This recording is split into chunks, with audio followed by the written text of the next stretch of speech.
Chi-Town we go. The Chicago Bears quarterback Caleb Williams defended his commitment to the organization that drafted him with the #1 pick in 2024. Excerpts from Seth Wickersham's upcoming book, American Kings, a biography of the quarterback, revealed Williams and his father, Carl, had considered ways for the former Heisman Trophy winner to avoid being drafted by the Bears. Williams addressed his feelings about the pre-draft process after yesterday's second Bears OTA.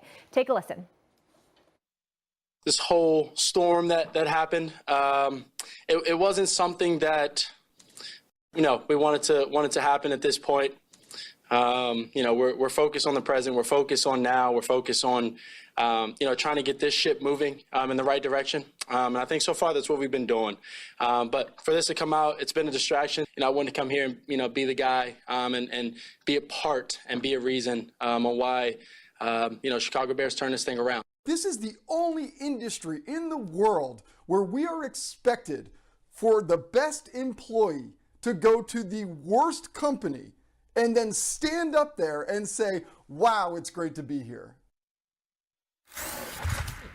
I'm going to be honest. I saw you guys have that conversation on Get Up, and I said I need Jeff Darlington's sound because the way he put it, it's so true. Wilbon, obviously you're a Chicago sports fan. We all know. How should Bears fans feel right now?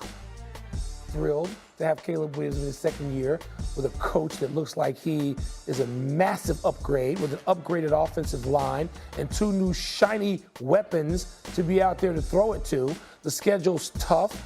Expectations are larger probably than they've been in a while, but they should feel great. All of this happened, you heard Jeff say pre-draft process.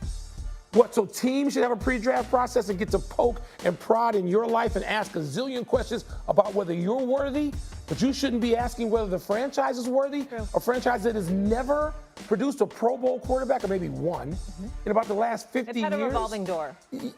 So they failed in that effort. So Caleb Williams and his father shouldn't be wondering about that in the pre-draft process. And once he came and he met Kevin Warren, the president of the Bears, and I presume George McCaskey, principal owner, none of those questions were out there anymore. Caleb said, I'm glad to be here. Let's go. And that's all he's done. What else would I need to go on? Yeah, 100%. I'm well. You look good. I like this. This Carolina blue sweater looks good. I feel good. Yeah. What's popping? What's going on here? I before we get into sports. Heated debate. Well, we'll get to that. Heated debate. I saw, by way of social media, the happiest version of Damian Woody, who's always happy. But there was a time recently, within the last couple of weeks, you and your wife went on a trip. Yeah. And there's a picture of you, and the smile on your face was heaven. Where were you? What was that trip like? Yeah, we were in St. Thomas. I took it was my wife's birthday, so we went down there, hung out for like 5 days, and we did a sunset sail, and so you had at first it was just beautiful, immaculate, but you had St. Thomas, St. John, you had all the different islands, and it was all of the saints. All of the saints. You was in the heaven. saints were marching in. You was in heaven. The saints were marching in, baby. So it was a great time. I think I'm nice to my wife. Is that you have to take your wife on a 5-day trip for her birthday? Was that a significant birthday, or because I'm now getting nervous here? Well, they're all significant. Oh, that's the best answer ever. They're all significant. That's a seasoned veteran right there. Oh, yeah, you won't catch me slipping. That is a seasoned veteran right there. That is a man who knows I love my wife. I thought I was nice to her. You won't catch me slipping small. Good job, Damian. All right, let's talk about Anthony Edwards. CC, over to you. Sounds like you need to level up, Ev. I'm just saying. It sounds like you need to level up. Why did I bring you into this? So, big fella, we're having a heated debate. And Evan Cohen is picking this hill to die on and saying that we anointed Anthony Edwards too soon as the face of the league when LeBron and Steph step away from the game. Do you think he was anointed too soon? Absolutely. Ooh. Thank you. Absolutely. I'm back with you. What has he won?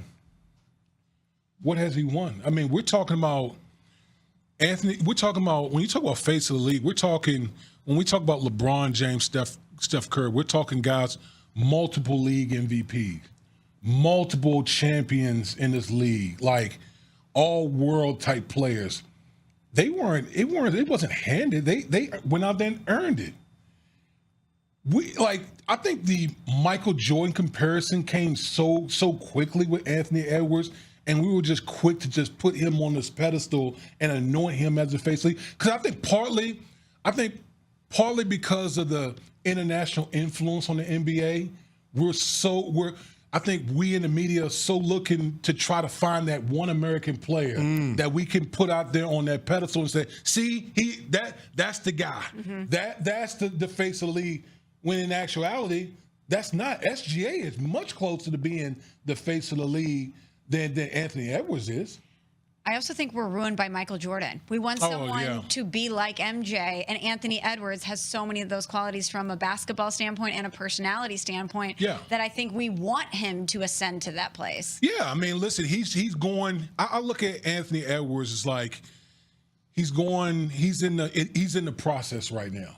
He's going through it like when Jordan was going through it. With the Pistons and Celtics. That's right. That's when Jordan was going through it, and he had to eventually figure it all out, and then he eventually kicked down the door, and then that's when he elevated to a whole different stratosphere. Yeah. To me, that's where Anthony Edwards is right now. I love Anthony Edwards. I love his personality. I love his passion, but I think he's going through the process right now, and we just gotta accept that. You know what? In order to get to the top, you got to go through the struggle, and that's what he's going through. Well, a guy that we haven't anointed as the face of the league yet, but people in Chicago wanted to anoint as the savior, pivoting to football, Damian, is Caleb Williams.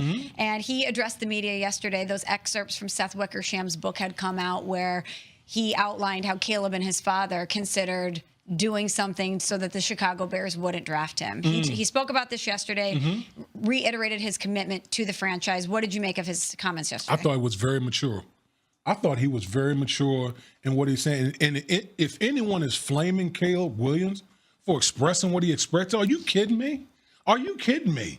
Have we seen what the dumpster fire the Chicago Bears as it relates to the franchise quarterbacks that have been in their history? Like, they haven't had a 4,000-yard pass in the history of the Chicago Bears, the storied Chicago Bears. This is an organization that's notorious for, ruining quarterbacks. So for him to voice that, I have no problems with that. I thought he was very mature in what he was saying. He expressed it, but he also said, you know what?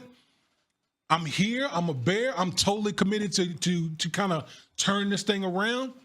I have no problems with what Caleb Williams had said. We're talking with the ESPN NFL analyst Damian Woody here on Sportsmanlike, presented by Progressive Insurance. I don't want to do this, but I have to. Rodgers, Steelers, your thoughts on the latest? Oh, my gosh. We're still talking about this thing. Okay.